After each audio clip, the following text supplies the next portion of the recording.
大家好，歡迎收睇尖仔嘅 channel 啊！咁而家嘅話，房地產市場比較低迷啦，咁好多樓盤都降價出售啦。大家有冇諗過咧？18萬可以喺中山呢個地方咧買到嗰套單位咧？咁呢個位置咧就係我哋中山嘅心鄉啦，咁人稱小香港。咁而家咧佢推出嘅特價咧係188000蚊可以買到一套單位啊！呢個樓盤咧叫做裕生風景啦，係中山一個比較冷門嘅樓盤嚟嘅。咁相信好多朋友咧聽都冇聽過呢個樓盤啦，因為咧佢一個即係宣傳力度咪幾高啊。同樣咧佢係一個起得比較耐嘅樓盤啦，所以佢一個外立面咧就比較舊嘅，同埋咧佢一個環境冇咁靚仔。咁但係樓下咧配套都幾齊全下喎，我哋可以睇下對面嗰度咧好多商鋪都開咗嘅啦。如果平時落嚟行街買嘢咧，有啲鋪頭仔可以買嘢嘅，但係咧佢有個缺點咧就係呢邊嘅係挨住條馬路嘅。咁呢條馬路咧，我哋頭先睇咗一下咧，好多大型汽車經過，所以咧平時住呢邊嘅噪音幾大下嘅。但係咧，如果想買呢邊嘅話，千祈唔好揀向呢邊嘅呢個朝向啦，盡量咧係揀向內邊嘅朝向啦。咁呢個位置係深鄉啊嘛，咁大家知道深鄉係比較近我哋港珠澳大橋嘅。咁呢邊嘅話，去港珠澳大橋咧，大概係35分鐘嘅車程啦。咁同樣咧，如果我哋唔想坐車去關口，咁呢度打的15分鐘時間可以去到深鄉嘅雅居樂車站啦，嗰邊可以有直通巴士返到香港嘅。咁對香港朋友嚟講都比較方便啦。可以睇下呢邊嘅環境啦。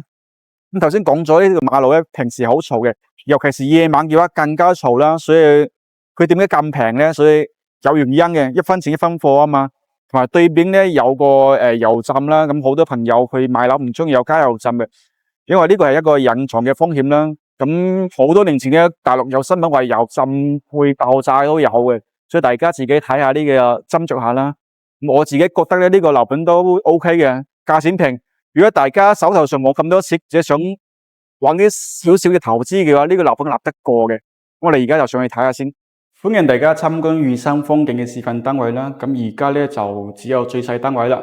佢呢度咧係42平方嘅複式 loft 公寓啦。咁而家咧係一個10樓嘅位置。咁大家過嚟睇下呢邊咧，佢係有裝修嘅。但係呢個示範單位先有，實際上交樓咧係無批交付啊，係冇裝修嘅。咁188000蚊咧係7樓嘅位置啦。咁呢個係特價單位嚟嘅。正常價錢咧，如果你想揀10樓或者係呢個其他樓層嘅話，大概係20零萬。咁特價就一套7樓嘅位置咧。咁呢邊嘅話，如果你想要裝修交付都可以，加多5萬蚊咧，佢可以裝修好俾你嘅。咁或者可以自己再揾出邊公司裝修啦。咁呢個係裝修好裝修完之後嘅樣啦。咁你可以睇到咧比較骨緻啦。咁到時候交付咧係冇2層嘅，所以咧呢個因為樓頂比較高，佢做咗2層嘅公寓啦。咁到時候咧，如果係無批交付咧，就全部空溜溜嘅。樓頂高係4.5米，佢係隔2層啦。咁行到呢邊呢度睇下佢嘅一個大概嘅展示咧，大家可以作為參考呢個 idea 去到時候後期自己做啦。咁咧係有門就有嘅，門就係呢個門嘅啦。咁到呢啲嘢全部都後期係冇噶。咁呢個係廁所位啦，廁所位咧係一個1樓嘅位置，四四方方啊，公室冇分離嘅嚇。呢度有2個廁所嘅，樓上仲有一個廁所啦。咁咧佢嘅樓頂嗰個4.5米係一個比較傳統嘅複式嘅 loft 公寓啦。咁前邊呢個朝向咧係比較靚仔嘅，比頭先個向馬路嗰邊好好多啦。咁前邊有一個池塘景啦，下低係一個釣魚場嚟嘅。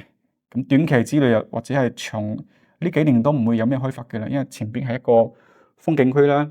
咁係種嗰啲同埋有一個高爾夫球場仔練習場啦。咁冇咁大，但係平時中意去玩下都得嘅。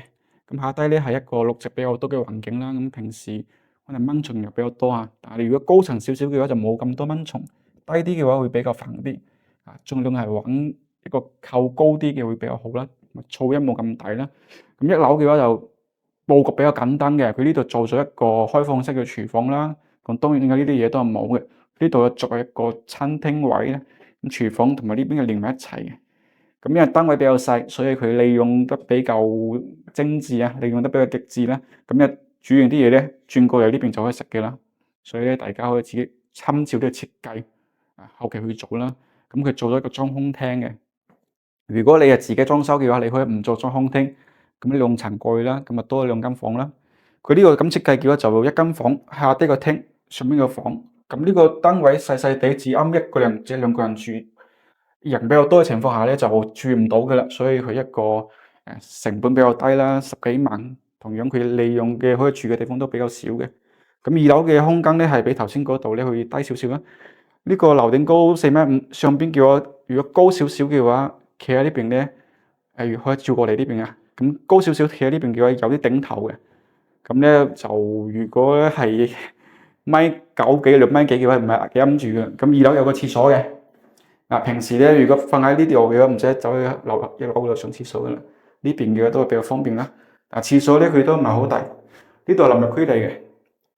呢啲嘢到時候冇嘅，自己做。呢個睡床咧都唔係好大，大概1.5米左右啦。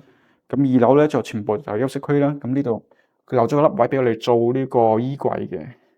呢個凹位其實衣櫃都唔細嘅，但係咧個房又唔係好大咯。咁大家可能咧又覺得咁細會唔會唔啱住啊？但係咧要諗下喎，你價錢18萬幾啫喎，喺成個大灣區嚟講都冇個咁筍嘅貨可以買到㗎。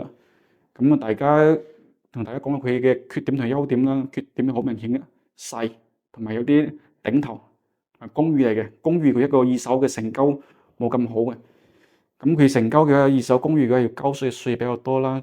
咁大家如果係買到呢單位嘅話，短期之內可能自己住多啲嘅啦，就冇諗住咧短期之內要投資、要升值、要炒樓。咁優點都好明顯，就平。咁平10幾萬嘅嘢，你香港一個廁所仔都買唔到啦，係咪？咁呢邊叫咗10幾萬，最俾咗幾萬蚊裝修嘅話，其實咧係可以住得好好嘅啦。因為咧一分錢一分貨。咁大家如果對呢個單位有興趣嘅話，就WhatsApp同我聯繫。下期再見，拜拜。